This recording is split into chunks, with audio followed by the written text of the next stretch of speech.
So maybe you have watched my ultimate character creation video, or maybe you have not. Either way, you shouldn't worry, because what I'm going to be showing you today is how to make the most sexy, high quality render possible using a Daz character in a Daz environment in Blender. If you like this video and want to help me out, please share my commission form with anyone who could use my help. Now, let's get started. In my last video, I created this student girl character in Daz Studio, which I then imported into Blender and optimized. Now, I need a cafe scene for her to sit in. So the first thing I do is jump into the Daz store and examine all the different environments on offer. Eventually, I settled on this FG modern coffee scene as I wanted something very modern with a lot of open space, which would make for a good background in my renders. Just like in my character creation video, the process of importing a Daz environment into Blender with Diffeomorphic is exactly the same as with a character. I just save the Daz scene and create an export script. Now in Blender, when I open up the Diffeomorphic import menu, I leave all the morph controls blank and just change the mesh fitting to unmorphed shared environments. Diffeomorphic will then import the environment, including its textures, into Blender. Before I do anything, I need to prepare the scene for editing. The first thing I do is select everything and unparent it. Then I delete all the empties in the scene as I won't be using them. Next, I turn on Simplify and set all the textures to be compressed to 1024p. Now, when it comes to rendering, the light path settings are quite important, as you want a balance between performance and quality during the editing process. Setting the light paths to direct will give you very ugly lighting, but great performance, while setting it to full will have the opposite effect. So I tend to leave it on default, but depending on the render's requirements, I can bump it up to either fast or full temporarily to check the result. Now let me set the mood of this scene. I open up my Easy HDRI add-on and start taking a look at my options. This is when I encounter my first issue, which is when I set the HDRI to use the solid background, the windows will continue to show the HDRI's image background. This is caused by this glass material, which is not registered that the HDRI has switched. To fix this, I swap out the Daz glass material with my own personal glass material, which will display the solid background. I then rotate the sun so I have direct light entering the scene through the windows. Some HDRIs also have their own sunlight settings, but I tend to keep that turned off and just use the ambient lighting. Once I'm done with the HDRI, I then pick a spot where I want my character to sit. I then set up the camera so it's looking into the cafe itself. Now I can start editing my cafe's interior. I started by blurring the mirrors behind the counter slightly, as they were a bit too distracting. Next, I took a look at the cafe's interior lighting, which, more often or not, is done using emissive materials. For example here, these ceiling lights have an emissive material strength which is way too high, so I reduce that value to create more contrast between the front of the cafe and the back of the cafe. Next, I take a look at some of the furniture in the foreground. I'm not too worried about the stuff in the background, as the depth of field will hide any imperfections. I start by reducing the couch's material roughness, which is way too high. I then do this for all the other materials in the immediate area. Next, I noticed a small lighting artifact in the background. One of the lamps illuminating this sign was causing light to cut across the ceiling. To fix this, I selected all 4 lamps, then in edit mode, I vertex selected everything but the base of the lamps. I then pulled them down slightly. This didn't fix my issue, so I tried another solution. I snapped the viewport to a flat view and took a look at the lamps. I noticed that one of the lamps was positioned too far over, so I moved it over until it was evenly spaced, which fixed the lighting artifact. I then bumped the roughness up on the sign to remove the lamp bulb's reflections. I also decided to delete the ceiling vents, as they were a bit too distracting. Next, I did a light path test to see how well the emissives illuminated the scene, as the higher you set these values, the more light will bounce around the scene. Now, one of the biggest issues you'll run into when importing a Daz scene into Blender is that some of the surfaces on the mesh will appear to be soft. For example, if we take a look at this table, we can see a slight gradient effect on this flat surface. This is caused by a smoothing issue with the mesh's normals. To fix this, go into the Objects Modifiers tab and add a Weighted Normals modifier. That will flatten out the mesh. Some objects will not require the weighted normals modifier, as they could have a normal map which will handle any smoothing issues when in cycles mode, so I always check to see if the object needs the modifier before I apply it. You can also apply the weighted normal modifier to multiple objects by first selecting everything you have applied it to, then lastly, selecting an object which already has the modifier applied. Press Ctrl L and then select Copy Modifiers. This will apply it to everything you have selected. Now I'm going to import my Daz character into my Blender scene. First, I X-ray select everything and then copy. Then, I paste the character into my cafe scene. I then reposition her so she's roughly sitting on the couch. Next, I do a hierarchy select on the character and make sure all the subsurface modifiers are disabled. This will make posing less laggy, boosting your efficiency. Now I need to make sure my character is to scale with the cafe. I can do this by either guesstimating or using certain objects in the environment as a visual clue. For example, a standard door frame is about 2 meters or 6'6". Once I had the scale, I then reopened my HDRI add-on and set the mood. I picked an urban environment and increased its brightness. Now let's start doing some basic posing. First, I make sure the character's 2 rigs are moved to a separate collection. I then lock the collection containing the objects for the cafe and the character. Now I can select the rig without misclicking and selecting something else. Next, I wanted my character to be holding a cup of coffee, so I box selected my character's arm bones and moved them up so they were roughly in that position. I also adjusted the clothing rig so her jacket sleeves are hanging with gravity. I then opened up Blendkit and searched for a cup of coffee. Once I picked one, I used the cursor tool to snap it into position. Now I can start posing the hands. To save some time, I open up my Body Morphs tab in the Daz Runtime menu and adjust the grasp value so the hand becomes a fist. I then adjust it so it hooks around the coffee cup's handle. I do the same for the other hand, but with a slightly lighter value. I then pose the left hand so it's supporting the cup. I then parent the cup's empty to the character's wrist bone. Now when I pose the hand, the cup will follow. Next, I adjusted the fingers. Because I had used the runtime morphs, some of the bone limitations for the fingers were preventing me from fully posing them, so I turned them off to regain full control. I then continued posing her, so she was holding the coffee and looking at the camera, as well as leaning forward. Now I have a rough pose of my character holding the coffee cup, so let's start lighting her.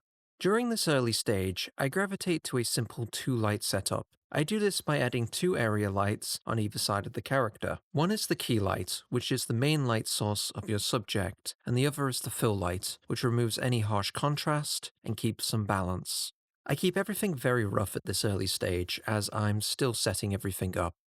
Now let's talk about the camera. There are 2 add-ons I use when it comes to getting the most out of your renders. The first is Photographer, which is a very useful add-on for quickly adjusting the focal length and depth of field. I mostly use this add-on for making fast renders, but its main problem is that if you want to emulate a certain lens style, then you will need to do some visual editing, which is what brings me to the next add-on, Lens Sim. What this add-on does is create a 3D reconstruction of an actual lens, which means, in one click, you can switch between several different lens styles, all with their own distinct characteristics. When it comes to adjusting the depth of field, there are several options. You can adjust it by using an empty in the viewport, you can use an eye picker to select an object, or you can use the distance controls to make very fine adjustments. I like to use the distance controls for maximum clarity. I tend to do a crop render on the character's face, so I can zoom in and find a sweet spot. For faster cycles render times, I would also recommend hiding the character's hair. Now that the camera is set up, I like to go into the compositor and add the Kurihara Painterly filter node. This allows me to temporarily switch on camera-based compositing to see a cleaner result for my renders. Now, let's pick our camera lens. If you've watched my character creation video, I'm pretty sure you know which one I'm going to be using, which is the Helio 44 2x Anamorph adapter. This lens is famous for its swirling effect, which is great for framing a subject. Now I can start experimenting. I'm not happy with the composition of the background, so I move the character over a bit, so now the background does a much better job at framing the character. I also make sure the character is off-center slightly, so it's obeying the rule of thirds. The white coffee cup was a bit distracting, so I changed it to a deep red. I also readjusted the hand slightly, so the cup is more tilted, then perfectly level. Next, I pull the clothing neck bone down slightly, so the neck warmer appears to have been slightly tugged. I increased the brightness on the right side of her face, so we have more contrast between the background and the character. I then cycled through my HDRIs again to see how different lighting affected the mood of my character. I eventually picked a city street HDRI. I also added in another area light, which I set to be in front of the character. This light will act like a reflector, brightening up the character while at the same time keeping the HDRI's strength at a low value. Now I need some steam for the coffee, so I jumped into Google Images and got a basic steam texture. I added in a plane and plugged the texture into the color and alpha values. I also use a color ramp node to adjust the strength of the alpha map. After that, I positioned the plane so it was sitting on top of the coffee cup and facing the camera. I also set the plane's viewport visibility to wired so it wouldn't block anything. Now I'm at the stage where I created the render for my Diffeomorphic tutorial, but I don't want to just show you how I made that. Instead, let me set up some completely new angles. Before I do this, I make an incremental save of my Blender scene, as the new camera angle will require new lighting. For this new angle, let's try a direct front-on view, like we're in a Wes Anderson film. With the camera in this new position, I found there was some background elements which were a bit distracting. First was the bookshelf behind her, which was blocking some of the background, so I removed it. Next, the white couch she was sitting on was way too eye-catching, so I changed that to a dark red. After I was done with those changes, I then cycled through the different lenses in Lens Sim. Eventually, I settled on the Jupiter 3 50mm. Depending on the lighting, I go into the Color Management tab and use Filmic with medium-high contrast, as it offers a good balance of values. Now let's create a new pose for this angle. This time, I'm going to make her drink her coffee. So I select both bones and rotate them up so the coffee cup is closer to her mouth. I then make some corrections to her hand and close her eyes. I also adjusted her fringe slightly, so it hangs in front of her eyes. I then started relighting the character. I cycled through the HDRIs, eventually settling on one which I felt had a rich color palette. I also sharpened the light on the right side of her face to create a frame of rim light. I then brought the camera down slightly so it has a lower angle. After some adjustments, I was pretty satisfied with this shot, so I moved on to the next angle. First, I did an incremental save. For this new angle, I wanted a side-on view. Next, I wanted the mood for this new shot to be relaxing and stoic, so I turned off the solid background on the HDRI so we could now see the outside. Right now she looks like she's sniffing the coffee, which is cool, but I want her to actually be drinking it. So I tilted her head down slightly, then went into the Daz Runtime Morph menu. I opened her jaw and made her lips pucker, then purse. I also rotated the liquid in the cup so it was level. Now that the character is leaning forward, the hair now needs to also hang forward with the center of gravity, so I select several hair bones and rotate them forward. While doing this, I noticed several issues with the character's hair cap, which is overly reflective and clipping into the head. I fixed the roughness issue first, then used the sculpt tool to bump out the clipping issues. The next issue was that the hair at the back of the head seemed quite thin, as I could see directly through it. So to fix this, I duplicated the hair, then cut out a piece of it at the back, which I then overlaid inside the original hair mesh, which fixed the issue. Now let's experiment with some different camera lenses. This time, because it's a more complex angle, I'm going to keep track of the different lens styles. So I open up a PureRef file and use my iTop screenshot tool to capture each lens as I change them. I then paste each screenshot into my PureRef file and label it. After some experimentation, I picked the Rodenstock Roggenar as my new lens for this shot. I then adjusted the color management settings for a little more contrast. I then swapped out my current HDRI for a relaxing green meadow. Lastly, I used the cloth sculpt tool to add some more natural folds to my character's clothing, as I felt it looked a little unnatural. So now I've made 3 renders using a sitting T-pose, each one telling a different story. But I don't want to just stop there, I want to go above and beyond. So I jumped back into Daz and reopened my T-pose character. I had this vision of her leaning against a wall on her phone, probably reading a bad text, as if her date had cancelled or something. I also don't just want the character to be wearing the same clothes, so I decided to remove her jacket so it looked like she had just stepped away from her table. So I went into my pose library and selected a cigarette leaning pose. I then did a cloth simulation. Then I applied a phone grasping pose. I then adjusted it so she was leaning down and looking at her phone. After that, I imported the character into Blender and, like in the last video, followed the same procedure, including swapping out the posed body for my T-pose body. I then went into sculpt mode and did some light cleanup on her sweater. There wasn't that much to change as she wasn't wearing a jacket this time. I also had to cut down the arms a little bit to remove some poke through. Next, I needed to replace the Daz phone prop with something more real world, so I opened up my Ultimate Phone model pack and grabbed one of the latest iPhones from it. I then simply swapped out the Daz phone with the iPhone. Lastly, I posed her hair so it was dangling forward. Once I was done, I copied the character and pasted it into a new copy of my cafe scene. I then had to pick a new location for her to lean against. I found the pillar behind where she originally was sitting as a good spot. With the new location, I set up a new camera angle. The lighting here is much darker than it was when she was sitting in front of the windows, so I'll need to add some new lights. I started by making the iPhone screen an emissive. Then I added in an area light to illuminate her left side. I set this area light's color to be the same as the walls in the cafe, to maintain a consistent tone. After that, I did some minor tweaks to the character's clothing. I then changed her expression to be slightly confused. I then switched to a side-on profile. With this new angle, I moved the lighting in and sharpened it.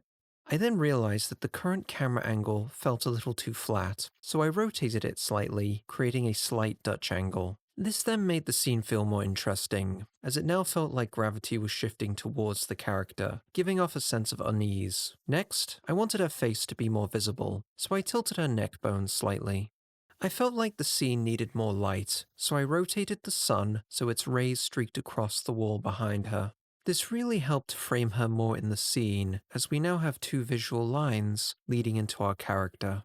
For the camera lens, I switched back to the Helio 44, but this time I wanted to make the spiral effect more prominent. So I switched the sensor from best fit to sensor width, then adjusted it so the viewport retracted back into the lens. This allowed for more warping around the edges, selling that swirling effect which the Helios lenses are famous for. I did a few more adjustments to the character's face, then I finalized it by doing some color management adjustments. Now let's do some rendering. For this demonstration, I decided to use my front-on sipping pose. Before I do anything, I use a very useful add-on called Final Check. What Final Check does is scan your blend scene and find any objects or collections which are hidden in the viewport but visible in the render. After I clean that up, I leave the lens sim collections untouched, as their effects are caused by real-world effects in the blend scene. Next, I set the light paths to full global illumination. I also set the transparency to 100, so the light will pass directly through the hair. Now let's take a look at the resolution. I like to render at or above 4K, because it offers the best clarity. Once you start approaching 10K, you start getting diminishing returns for longer render times. You can use the Blender presets to set the resolution to 4K, or you can use this percentage to double your resolution or slightly increase it. For the denoiser, I used accurate open image denoise with GPU ticked. Finally, we come to the render sample rate, which can be quite dynamic depending on your scene. The lower the sample rate, the faster the render will take to complete at the expense of a noisier image, while the opposite is true for a higher sample rate. The trick is to find a sweet spot between quality and speed. For me, I'm going to set mine to 1,000 samples with the noise threshold turned off, because I want the best image quality possible, even though it may be a little overkill. But for you, the viewer, you have the luxury of my editing. Once the render is complete, I then go into my compositor.